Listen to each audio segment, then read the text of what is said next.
ओम नमः सिद्धेभ्यः।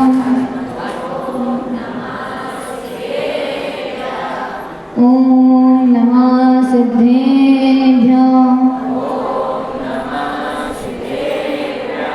ओम नमः सिद्धेभ्यः।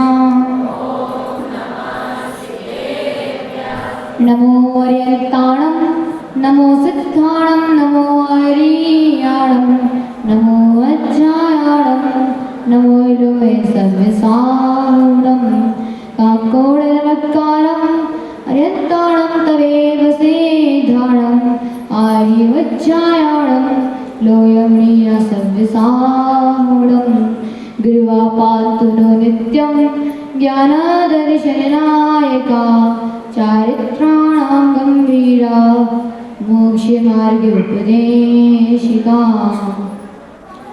जय बोलिए प्रथम तृतीय श्री आदिनाथ भगवान की, तपोभूमि के मूल वेदी पे विराजमान श्री महावीर भगवान की, द्वादशांगमय जिनवानी माता की, चारित्र चक्रवर्ती प्रथमाचार्य श्री शांति सागर जी महाराज की, संत श्रोमणी आचार्य श्री विद्यासागर जी महाराज की, तपोभूमि प्रणेता आचार्य भगवान श्री प्रज्ञा सागर जी महाराज की।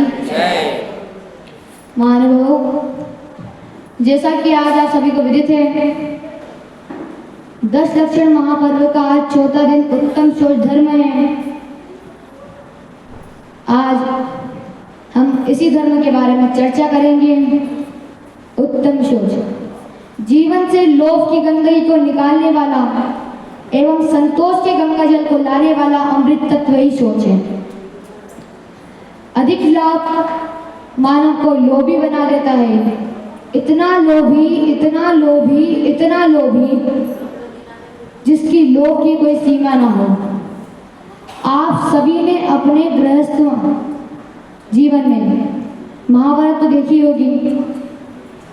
महाभारत ने 5 गांव के लिए, केवल 5 गांव के लोग के लिए दोनों भाइयों के बीच भीषण जुआ हुआ।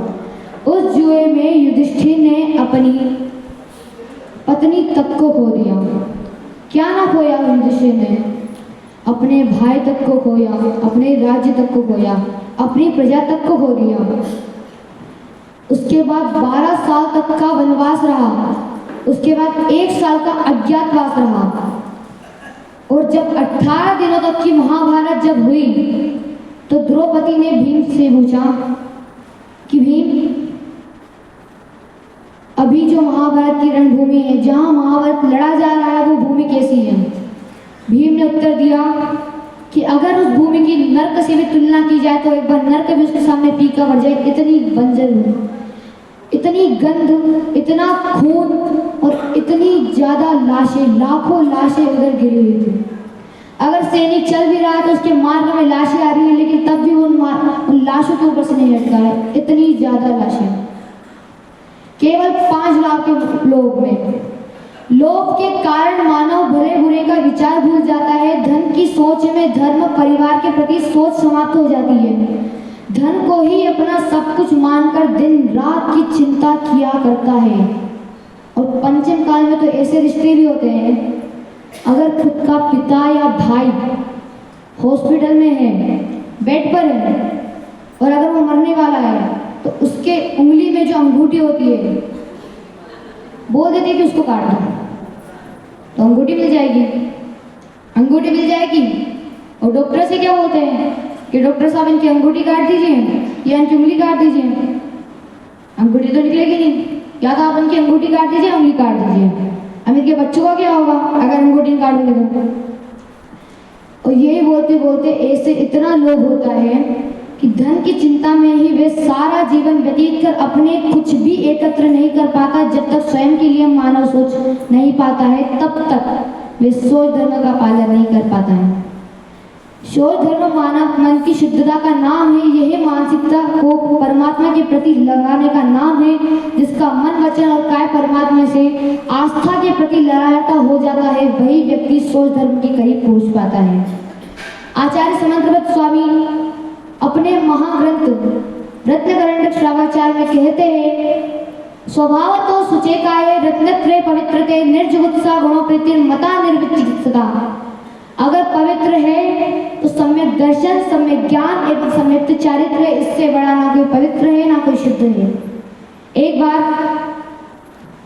एक मुनि महाराज अपने स्वाध्याय करके सामायिक पर जा रहे थे। एक गरीब मजदूर आया, बोला गुरुदेव आप तो ज्ञानी हो, मेरी गरीबी का हल निकालो।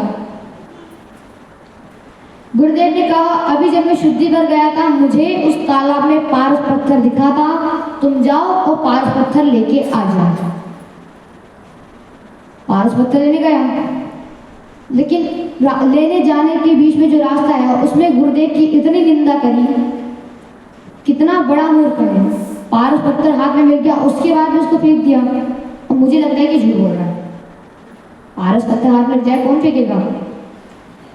तब भी वो सोचते सोचते विश्वास करते हुए उधर तक गया, नदी में थोड़ी देर ढूंढा और पारस पत्थर मिल गया। अब जब वापस गुरुदेव के पास गया तो जाते हुए भी उनकी इतनी निंदा करी कि इससे बड़ा ना कोई मूर्ख है ना कोई मूर्ख हो सकता है। पारस पत्थर हाथ लग गया, फेंक दिया, लेकिन निंदा करते करते उसके मन में एक प्रश्न आया कि अगर इसने पारस पत्थर फेंका है, इतना बड़ा कोई रत्न फेंका है इसने, तो इसके बाद भी कोई बड़ा रत्न होगा ही सही, ज्ञानवान है, ये तो फेंकेगा नहीं। वो भाग के गया और गुरुदेव के पास पहुंचा। गुरुदेव से पूछा गुरुदेव आपके पास ऐसा कौन सा रत्न है कि आपने पारस पत्थर तक को नदी में बहा दिया। गुरुदेव ने कहा तुम तो इस पत्थर से अपने संसार के भोगों को ले सकते हो, लेकिन मैं इन 3 रत्नों से मोक्ष जा सकता हूँ, संसार के भोगों से लुप्त हो सकता हूँ, इस संसार के भोगों को छोड़ सकता हूँ, संसार से निकल सकता हूँ।